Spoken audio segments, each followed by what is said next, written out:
Now they got this guy, Warren Jeffs, here about this leader of the biggest polygamous sect, the Church of the PIMP. That son of a... Well... And finally, this guy that's selling rice into the State Department, this bastard, calls himself Fallen Angel. He was originally angry about the trucking regulations. He's like this angry trucker, Fallen Angel. It's like a horrible Showtime movie. But, you know, the name Fallen Angel's hack. It's a little bit biblical, a little bit 80s hairband. Come on, good buddy. Hey, good buddy, change that satellite radio. You're not speeding down I-95 with Skid Row blasting in your stupid ears. All right?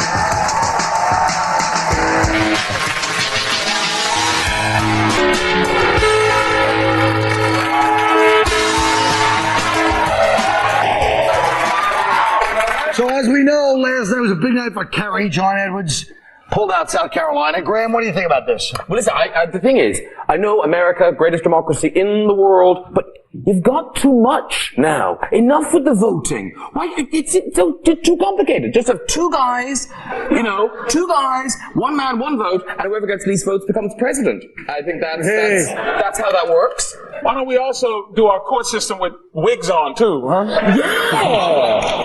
That's good! That's my problem with John 14th century city. I don't like John Kerry's stupid bring it on slogan. How can you vote for any guy who becomes galvanized by a phrase that was popular in a 1983 Molly Ringwald film? It's childish and it's stupid. And he's going to be President Kerry. It sounds like expensive butter. Not good. I don't know about any of these people. I just like that guy Howard Dean because he's shouting a lot, and people who shout, if they're out of context, they sound mad. But in context, they're flipping lunatics. I love them. I'm going to just shout. When I've got nothing to say, I'm going to be Howard Dean. You know what? Is that okay? Go ahead. We're going to take him in a Dakota. Applaud, folks. I don't disagree with Donald Pleasance. My problem is Howard Dean blew a lead. This guy is the Chicago Cubs of the Democratic Party. He stinks. He really stinks. Nothing on that one? Thank you. All right, I'll accept Thank you, people. He was sitting up there holding on to that one. He threw it out and Can you not cross your legs like that, sissy? It's a good start. I'm really enjoying this. Good. Quit putting on that English accent. Now listen, I'm sorry, I'll go back to my league. the minute he said it, then you started talking like it. And I could not believe when you took off that Darth Vader helmet. I did not expect you to look like that. Well, what do you got? Take shots. Go ahead, please. I hate to talk about... Do you think Kerry Edwards' ticket would have a shot against Bush either way? Yes. I think people are tired of, look, I like Bush, but I think people are tired of the war. And, look, I don't like John Kerry at all, but, a lot of people do. I like Bush. I think Bush, I'll tell you what, let me tell you that. Because Bush, he said something that spoke to our people a lot. He said, this is, when the war happened, he said, this is not a war against Islam or the country of Islamia.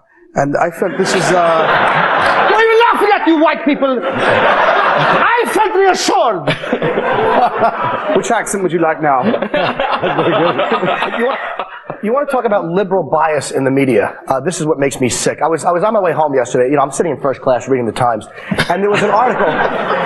On John Kerry and what type of a speaker he is, and they were talking about these little verbal tics that he has, how he confuses the words figuratively and literally.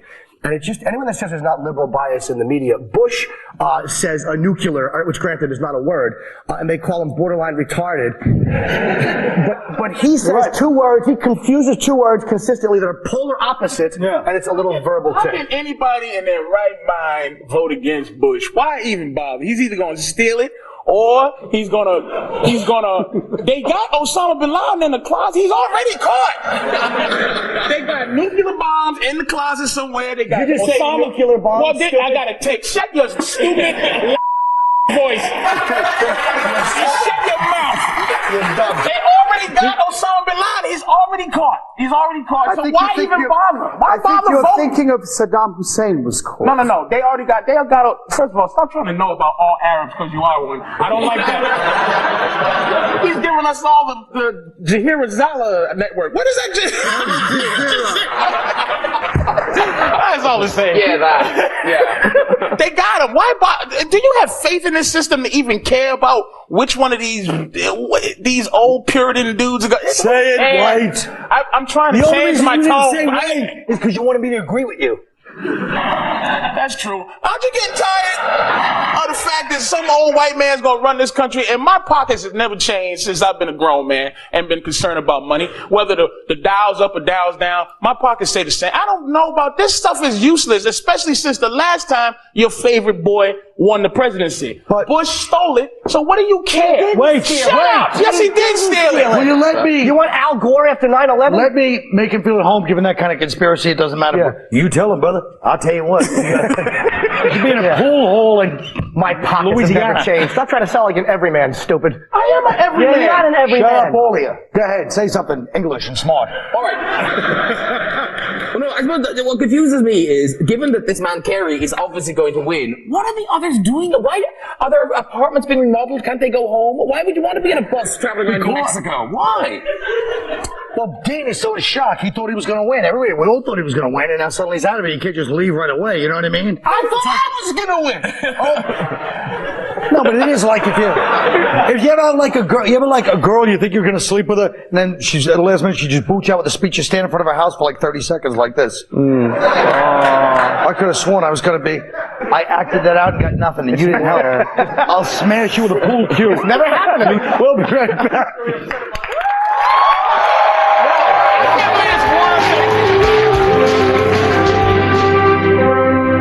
I remember it well. I was in a Walmart, looking for a nice pair of slacks, and I was 13th in line. After about a 25-minute wait, the cashier puts up a close sign. So I reacted the way anybody in that situation would have, by cursing out loud in Spanish so everybody in the store could understand me. All of a sudden, this black guy waves me over and lets me cut in front of him and pay for my stuff. I'm thinking, oh my God, was I that out of control that a black guy had to calm me down? So I thank him, pay for my things, and start to leave. I'm almost out the door, and the cashier yells, "Sir, I made a mistake. I charged you for his stuff." So I started to walk back and then said, don't worry about it. What the hell, I'll return the favor. It was a nice moment of racial unity. Besides, how much can a 5-gallon jug of bullseye barbecue sauce cost anyways?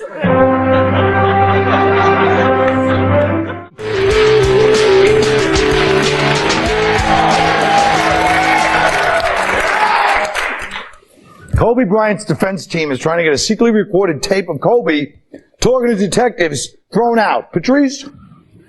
What about it? You know. Look, man, here's what people don't understand about Kobe, man. The dude is originally from Italy. He's not like, he hasn't been trained with the proper black paranoia that you don't you don't have general sex discussions with any white boy who says, "Hey, how was it?" It was a setup. He was sitting there bragging. If you didn't hear the tape or know about the tape, he was bragging about how big his Jimmy was and how the white girl was screaming, how she probably bruised. He was talking in frank general conversation about the rape case, but he didn't rape her. You understand what I'm saying? That's what he felt. He was talking to cops. The cops came. Because they didn't tell him he's cops. They said, "Hey, man, how big What are you talking to cops? What do you think they're going to be? Yeah, I raped him, but keep that on your hat. But they didn't come out. They didn't arrest him. They just said, "Hey, Kobe." They knew they were Wait a cops. minute. First of all, they probably said, "Kobe, can you sign this for my daughter?" And then they asked him what happened, and he was like, "Well, we came in and blah blah blah." Well, he should have. Wait a minute, he went up to strangers in a car park and told them how big his was. That's the best way to do it. How bad is that? I've told many people that don't know me how big my Johnson is, and I wasn't proud of it. Now, in your country, rape was legal, or is it like mandatory? You're mistaking. No, some girl gets raped and they death penalty. Go ahead, I'm sorry. Fees are still legal in England. No, I think I'm talking about Iran, stupid. Please. He's English. Shut your mouth. The crowd got it. You missed it. Shut up. Shut up. They weren't applauding because I said rape was legal in England, you dumb. Are you sure? Yes. All right. I didn't. Wait a minute. Did y'all really think he thought? Wait a minute. because you thought he was from Iran for real? All right, my fault. I take it back. I'm stupid. All right. All the message boards are true. Go ahead, Omid. Well, as a celebrity terrorist, I'm happy to answer that no, rape is definitely not. That's a bit weird, Colin, that what you're doing right there. I've seen a video very like it, and I'm not liking it. It's because you're Irish. In America, nobody's uptight about sex like you Irish perverts. Okay, all right. Now listen, I don't like Irish people with that kind of a tan either. It's suspicious. Anybody else want to say anything? So first of all, he didn't read them his rights, so they can't admit it. If they do, they have to admit the fact that she had like 4 or 5 pairs of dirty drawers, or 1 pair of dirty drawers with 4 or 5 pairs of sperm in it. And if they let that come in, they gotta let, But my whole argument still holds. I still haven't heard none of his teammates do anything but defend the cops. And if you got 12 black dudes defending the cops, this guy must be guilty. They're not defending the cops. Yes, they are. No, they're not. They're defending. He said it went on TV. Colin, you can't defend they're defending their pockets. You cannot say anything until it's over. Because if they go, hey, Kobe's my boy, I don't think he did it, and then he's a rapist, then they're gonna lose their McDonald's. So they're gonna say, I stand corrected. No black people would ever say anything before the actual verdict of a trial. They would just say, I'll wait and see what happens. They don't like Kobe, but they hate Kobe because he's up to something. He's trying something nice. Also, he probably stands around talking about the size of his all the time. He'd be annoying. Graham, please. We're Irish. Let's not even bring up that subject. All right. Fallout from Janet and Justin's little dance number continues. The FCC could fine CBS up to $6 million. And they also announced they're going to have a delay, like a video and audio delay on Janet and Justin at the stupid Grammys or whatever it is. Let me eat. Well, it's nice to get a word in edgeways. I think it's a very important problem because it seems that Spike Lee was talking about there's no artistry these days. It's not enough just to be a singer. You need to do a big stunt, like Madonna kissing Britney. Right. And Janet's obviously trying to sell an album. And the worry is, how far will you go to sell things? You'll probably turn the television on and see a woman naked with 2 fingers inside her saying, I couldn't get an orgasm through penetration. But the good news is, I've just saved a whole bunch of money by changing my car insurance. That's what's going to happen. Isn't that right? That's the concern. And I think that's a legitimate concern. I really, truly love the dignified way he presented that hack joke. That was a very little anecdote. I enjoyed it. I don't say very much, but I have surgical strikes. Contractually, Jim can't say anything. Now look. How do you think Janet will be received at the Grammys? Standing O? Standing O with a nothing. With a pull it out again. And no one cares. I'm getting tired of hearing about children and how children were watching this. People say, well, the kids were watching this Super Bowl. I'm sure they're much more affected when their father throws a beer bottle at the TV and calls his wife the C word because the Patriots didn't cover the spread. We'll be right back.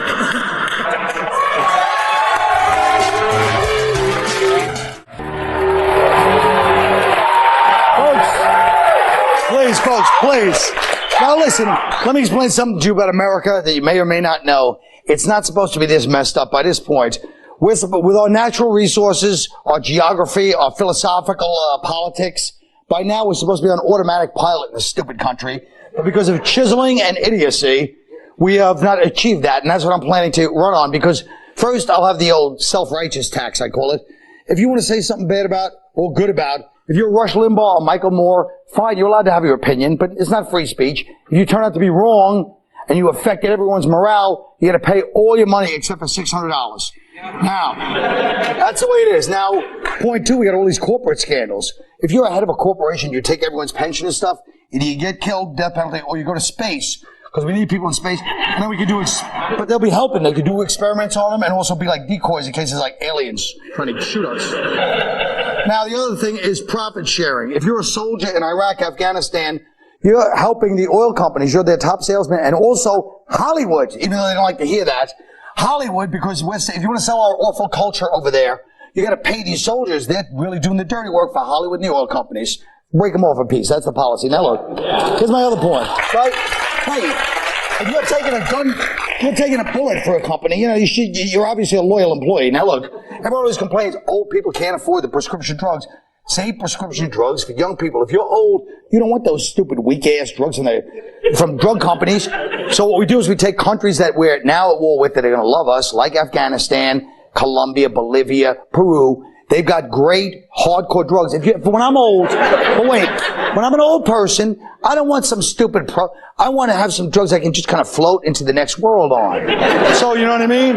This will solve two problems. We'll do it cheap, and old people have drugs. I won't be thinking about some other stupid arthritis, you know? Now, another frustrating thing, you look at the Kobe case, you look at Dennis Kozlowski or Dick Cheney, you never know if they're telling the truth or not. And you suspect something. Everybody that's involved in anything political or otherwise that's an important case goes on Maury Povich because he has people telling the truth. You know? No, but he does the lie detector. He's like a master at it by now. In the case of Halliburton, I told him what he was going to be. You know? Now, there's a lot of unemployment in the world. Well, there's no jobs. Guess what? Rats are all over the world. They're moving in on us. Nobody wants to talk about it. There's rats all over the place. You get people $35 an hour to kill rats, and the World Bank pays for it because it's a global problem. You know what I mean? So kill a bunch of rat killers. The other thing is, our culture, all the world's culture is focused on negative, who shot who. Now we start glamorizing the good people, not the rich Hollywood. Page 6 will only be with like philanthropists, nurses. We start gossiping about them because we still have that bad instinct, but we use it for good people. This way, if you see like Mother Teresa, was she involved with this one and that one? And then they become the famous ones for the little kids. And you put posters on the wall of people that do good deeds. And then they're like sexy and celebrity, and everybody wants to be like them. And the others, you know what I mean? Because we still have to use our bad instincts, but for good. The last one is like, if you want to start a war, that's fine. Hey, a war's no problem. But you got to do it old school, like in the medieval times when the king, he's at the head of the battle. So anytime anybody declares war, you know they're not kidding around. When they're standing on the ridge of the battle, giving some speech, and they run down first, you know, they obviously don't have any other motives. They really do want to have a war. And, you know, folks, there you have my platform now. Thank you. Thank you. It's all right. Thank you. I know. Believe me, I got like 40 more, but those are the first ones. The rest is up to you. We can continue on the path we're on until the hellfires of the apocalypse consume us, or you can write the name Colin Quinn on your ballot in November. There's no pressure either way.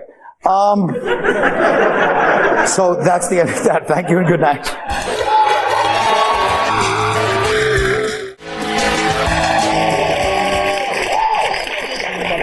You know what? When it comes to publicity, we can all learn a thing or two from Janet Jackson's breast. Now, I know she's pulled that stunt. What's a stunt you could pull to get some publicity? Graham. Well, I've actually thought about this quite a bit. So, for my publicity stunt, right, through clever use of makeup and bitch implants, I transform myself into aging starlet Demi Moore. And then I would track down Ashton Kutcher and punk him like he's never been punked before. Oh, yeah. I'd give him the punking of his life. I'd punk him so good. I'd punk him all night. Oh, yeah, baby, Ashy. Oh, Ashy likes being punked. You like the punk kick. Sorry, I was elsewhere for a second. Patrice. I like to pull Britney's titty out in a stadium full of Texas crackers with 84 million people watching on TV, but that ain't the stunt part. The stunt part would be to convince the U.S. Marshal and his hanging posse that it was all her idea. And then when a Supreme Court decision to be able to do it to Christina at the Indianapolis 500. I'd break through the tight security that is prevalent in the last few hundred yards of the New York Marathon. Then it would suddenly appear in first place, running naked in one black sock, with the symbols of all the world religions shaved into my excessively hairy back, as a plea to world leaders for racial harmony, religious tolerance, and world unity.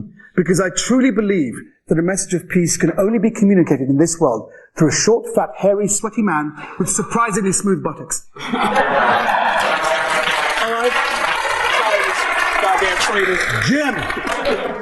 I don't know if I'd go as far as Janet, but I may do something a little quirky, like buying the bones of the Elephant Man, or befriending a chimp, or taking my baby, which is a completely different race than I am, and dangling it off the balcony, or maybe I'll do something really subtle, like molesting a kid in an amusement park in my backyard, then tap dancing on the roof of my car while I hold an umbrella to keep the sun off my wafer-thin nose. Well, that's all, folks.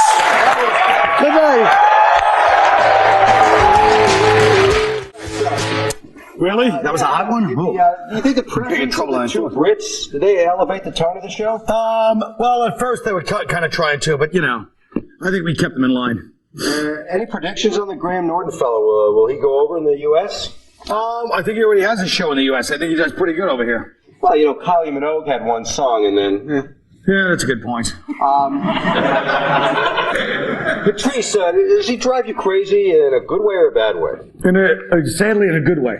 And the more people that get aggravated by him, the happier I get. I guess I live vicariously through his awful obnoxiousness.